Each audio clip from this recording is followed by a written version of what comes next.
Hello and welcome to the in-news series of Drishti IAS. I am Pooja Devedi, and in this segment today, we are going to discuss about how Russia and China have unveiled a pact to show solidarity on each other's cause. This topic is very important from the perspective of preliminary examination, specifically if we talk about the facts with respect to geography, the countries surrounding, and with respect to mains. GS paper 2 will be the paper you have to be concerned about with this topic. And those of you who are preparing for political science and international relation, this is also very important indeed. A question will be asked from this in the mains examination. So let's begin with the different topics. So as I told you that from the perspective of preliminary examination, you will have to be careful with respect to bordering countries. You will have to be careful with respect to factual information about whatever project or such as Nord pipeline that we are going to discuss, Nord Stream 2nd pipeline we are going to discuss, that is also going to be very important. And you also have to do your own homework. Whatever I will provide you, you will have to fill in the gaps if any are left. I will try to not leave any gaps. If there are gaps, you have to fill it yourself. Okay. So these are the many topics that we are going to discuss, starting with the news. The biggest question right now is arising. Do we have to really be worried about the pact that has come into being? And this pact has been forged by two very powerful countries, Russia and China. Russia and China have shown solidarity in this pact against America and the West, although the 5,400 worded pact was not naming any country. But of course, we all know that throughout the diplomatic boycott of Beijing Olympics, what was the narrative of America and its allies, and what was the narrative of Russia? So, in respect to talk about the narrative, the diplomatic boycott was with respect to humanitarian crises in Xinjiang, if we see it through the prism of America and other allies such as Canada, UK. With respect to India, it was very brazen in the sense, what did China do on the first day, the opening ceremony of Winter Olympics that was held in Beijing? Now, China made a general who was injured in the Galwan Valley clashes as a torchbearer. They made him a torchbearer, which was filled with political overtones, although India was in favor of going until the very last to Beijing Olympics, but because of the politicization of such games, India had to drop out. India had to diplomatically boycott the entire event. So that being said, let's talk about what is the entire issue. It comes from a heart of the main issue. If we talk about the core, it comes from Ukraine. Of course, how can we not talk about Ukraine when we talk about such facts? We are already seeing instability in the European countries, specifically Ukraine, with respect to China and Russia. In the sense, how? First, we have to talk about Russia. As we see, this is Ukraine. So, Ukraine is a country in Eastern Europe, and it is the second largest in Europe after Russia. So, two things to be given, it's in Eastern Europe and it's second largest after Russia. It's a post-Soviet country. It is bordered by Russia and Belarus, as you see. Then Poland, Slovakia, Hungary, Romania, Moldova. And of course, if we talk about the background of the entire situation, as I have already said, this is a post-Soviet country. If we go back to the breaking up of the Soviet Union in 1991, it gave birth to 14 countries, 14 independent states. After a very short period of time, in the year 1997, North Atlantic Treaty Organization started engulfing certain European countries such as Estonia, Latvia, and Lithuania into its ambit. Now, that was being seen by Russia as an attempt by the West to capitalize on the vulnerabilities of Russia, as it is a broken empire right now, and the Western countries are trying to make those independent states as their ally. This gives a threat to the territorial integrity, sovereignty, and moreover the influence of Russia in the European and Asian region. So what happened after that? In 1999, after Russia had its president, Vladimir Putin, Russia started gaining back its strength, and Russia wanted the NATO to move away from its bordering nations. That was the thing, that was what Russia wanted. In 2014, what happened? That Russia, because it did not want the influence of NATO and the US and its allies into its own neighbor, it annexed Crimea. We all know that. It annexed Crimea. After that, economic sanctions occurred, and because of that, financial sanctions, it wreaked havoc on Russia. We all know that cornering does not help. Cornering, if we replace diplomacy with one-sided and unilateral sanctions, it will, at the end of the day, will prove disastrous. But after all this, what has happened, now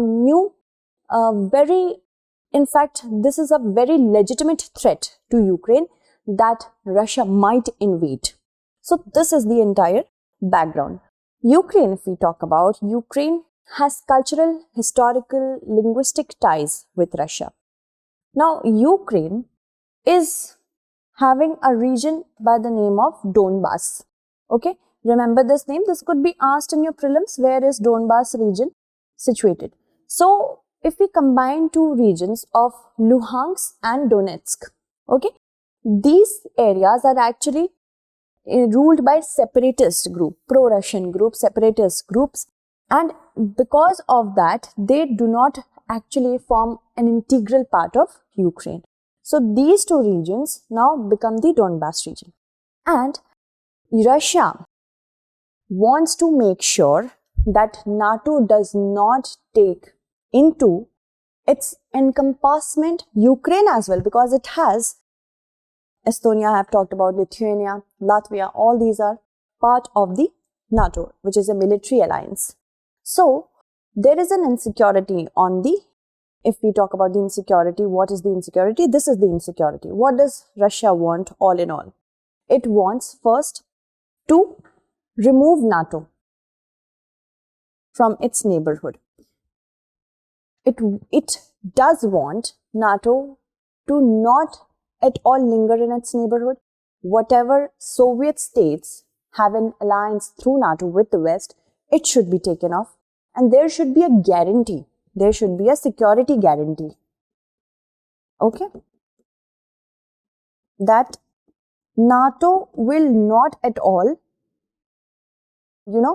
take into consideration Ukraine's request of getting into NATO. So these are the many insecurities. What does European countries and US want? US wants that hundreds and thousands of troops which have been bordered near Ukraine, these should be called back. It can talk about any sort of arrangement with respect to security, but no guarantee can be given with respect to expansion of NATO to Ukraine or other European countries. So this is the entire insecurity. And this is the entire, it's a bone of contention. It's something of an impasse.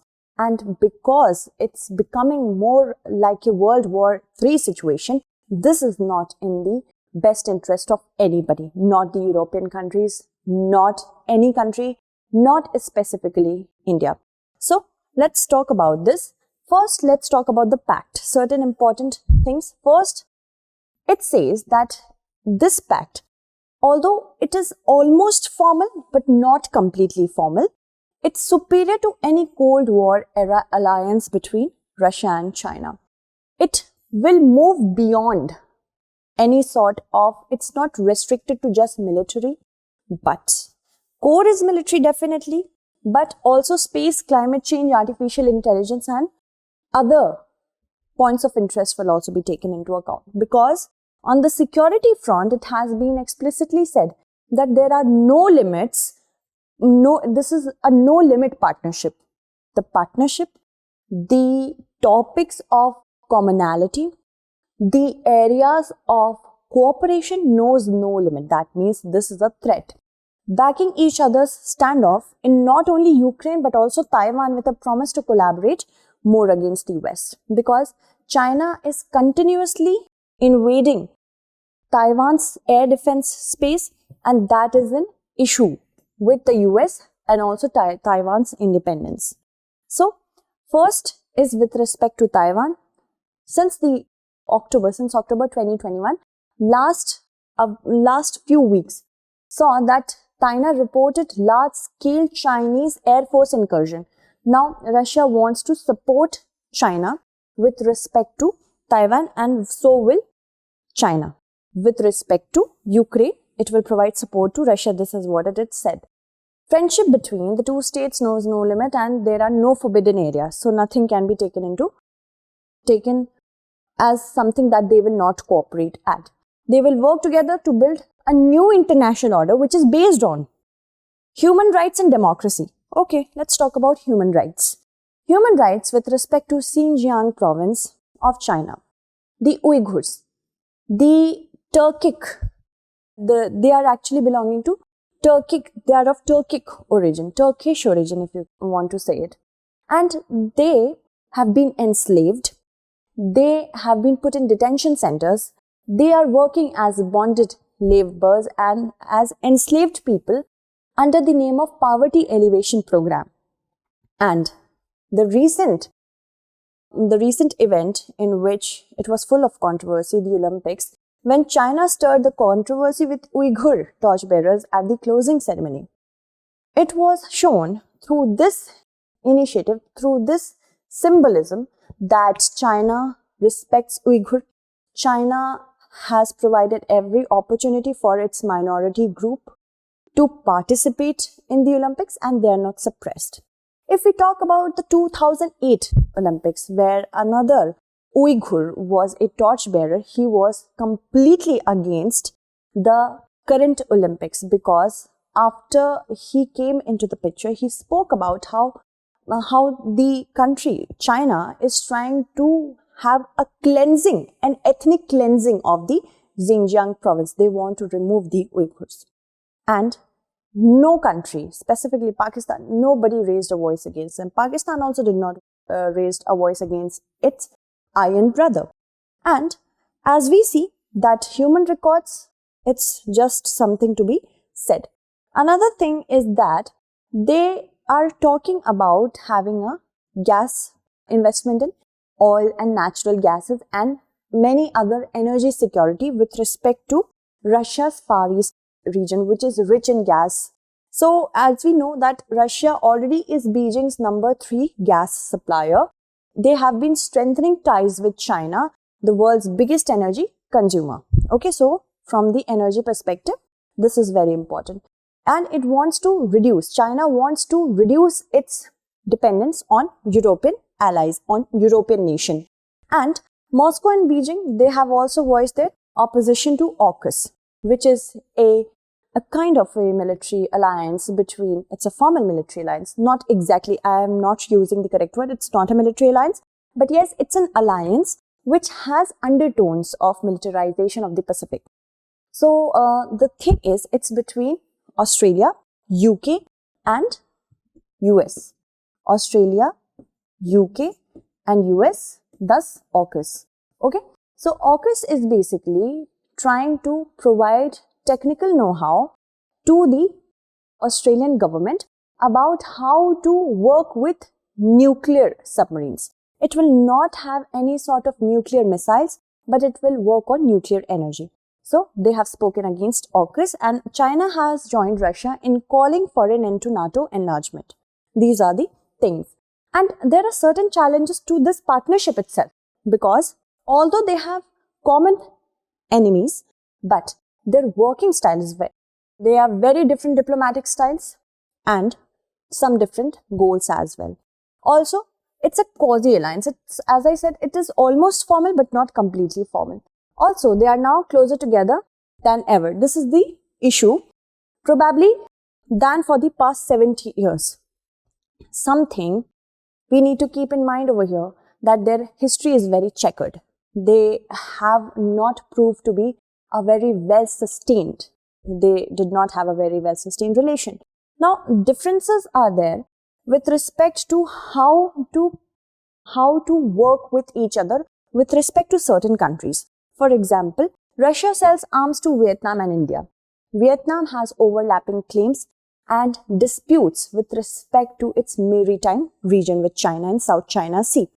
India has a dispute with China with respect to incursions by China at the line of actual control, and Russia hasn't supported all of China's move in the South China Sea with respect to its alliance, which are very important for Russia to sell its defense material. So that is also something. For its part, China walked on a very fine line over Russia's invasion and occupation of Crimea in 2014, abstaining from votes on UN resolution regarding Crimea's international status. So, as we see that when it was very convenient for China to side with the more powerful group, it chose to abstain. Okay, so right now we cannot completely rely on this pact. China has good relations with Ukraine, and it will be much better if Russia does not invade Ukraine, if we talk about the interest of China as well. So, the status of USA is that US has said that China should have used the meeting, which was on the sidelines of Winter Olympics, to actually de-escalate the tension. It has further escalated, and the two countries have moved closer, as both have come under pressure from the West, specifically the US, on human rights records. And that is what happens. Now, NATO last year designated China and Russia as systemic threats.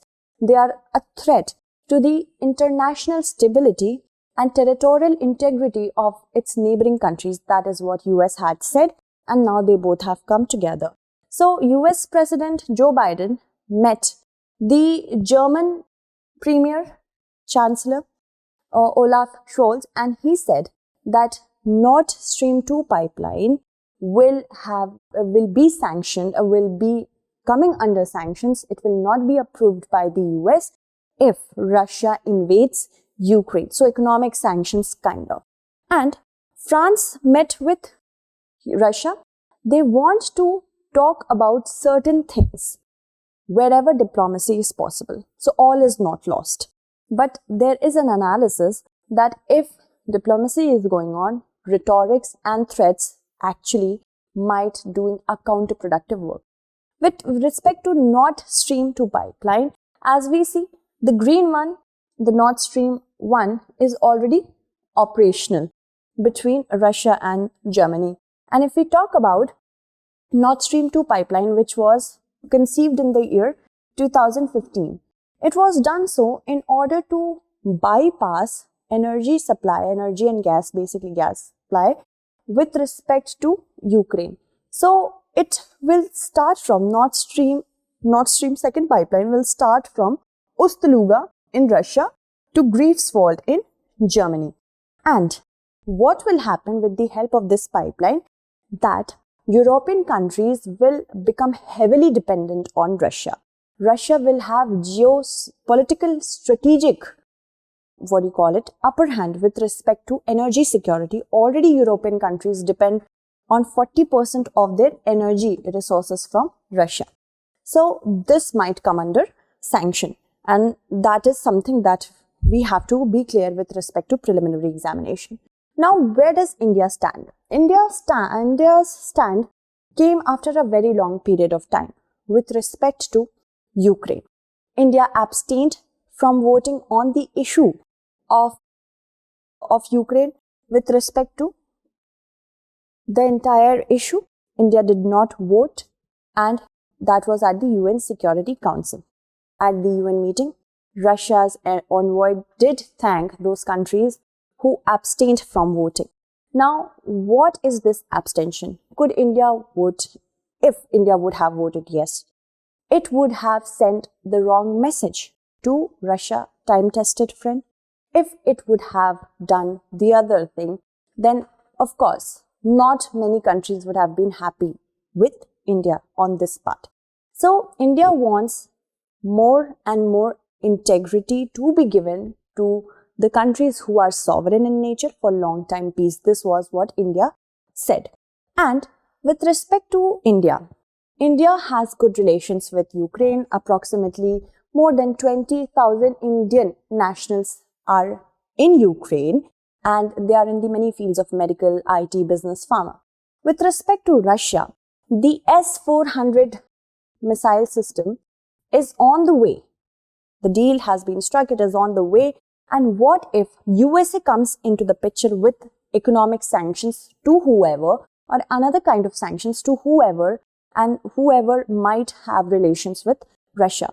With respect to China, this move by Russia might embolden China to go with a full strength on India's LAC, in South China Sea and Pacific as well. And what is the significance of non-aligned movement right now?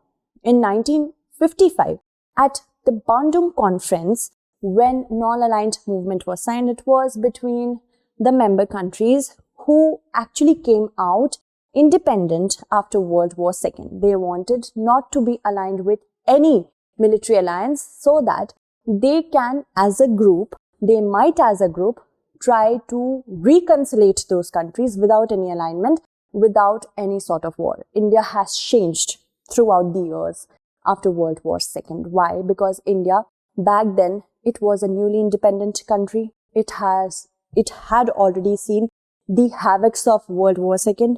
It also was not economically and internationally strong enough to show any kind of alliance. Do you think that India really needs to change its stand right now? Or do you think that India is missing a great opportunity by not leading the non-aligned movement in the current hours? Because India has been a peaceful country. What should India do right now? India should of course take the leadership role, because in your examination, it might be asked what is the relevance of non-aligned movement, specifically when we see alliance of UK, US, Canada, Germany, France with US. They are together. With respect to Russia and China, Pakistan, does India have a place to become a leader? Non-aligned movement is and can be revived with India's instance. India is actually missing right now a great opportunity to become a leader under the non-aligned movement. It can, with respect to those countries who are against any sort of havoc which can be thrown out into the world if another world war occurs, specifically in the times of the era of post-pandemic, through the pandemic, where chemical, biological and other sorts of weapons have been used, and this can be used further. So first, leadership role. Second, India should of course try to make a clear picture about the economic instability that will completely distort the supply chains of the world, and we cannot have the entire world to get under the grips of climate change if weapons are used and other things and other economic issues. So India first of all needs to do that. With respect to economic constraints, there is a challenge. Challenge with respect to the current alliance is that already the tensions have made the energy prices to go up by 14%. If another war occurs, supply chains, economic sanctions will be the answer for each other's questions. Trade imbalance. The world is more globalized than it ever was, if we talk about the current times. Trade imbalance will occur if choke points with respect to specific regions of Pacific, Atlantic will be, it will be capitalized upon. The crisis spillover with respect to Afghanistan, with respect to important countries In Middle East, right now we are seeing the rise of Houthi rebels and many other rebels in Middle East. Everything will be, it will all be spilled over. And if it means that US has, withdrawn itself from Afghanistan, it did not want to show itself as a losing party. It wanted to show that now it's not time for fighting and nation building programs in Afghanistan, but to tackle with other great powers, superpowers such as Russia and China.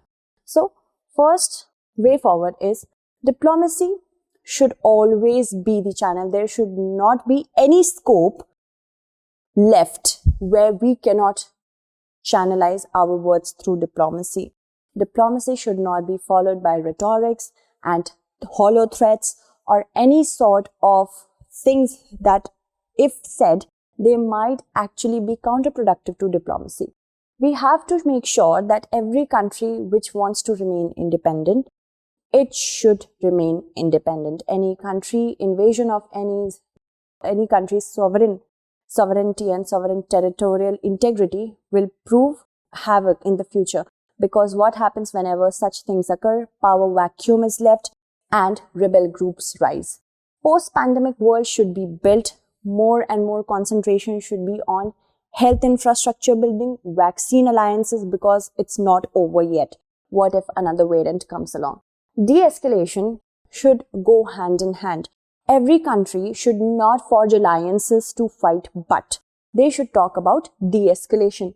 Solidarity should be against armaments. Too much armament might give rise to too much rhetoric. Too much rhetoric may eventually make the world go into abeyance of another world war. So if we talk about our question, this is the question we have to practice. Beijing has pledged to stand with Russia against Ukraine joining NATO, but it's not in Beijing's interest to be dragged into the tensions at the Ukrainian border. So we have to discuss. That's it for today. Tomorrow we shall meet again with another segment. Until then, stay updated and thank you so much for watching.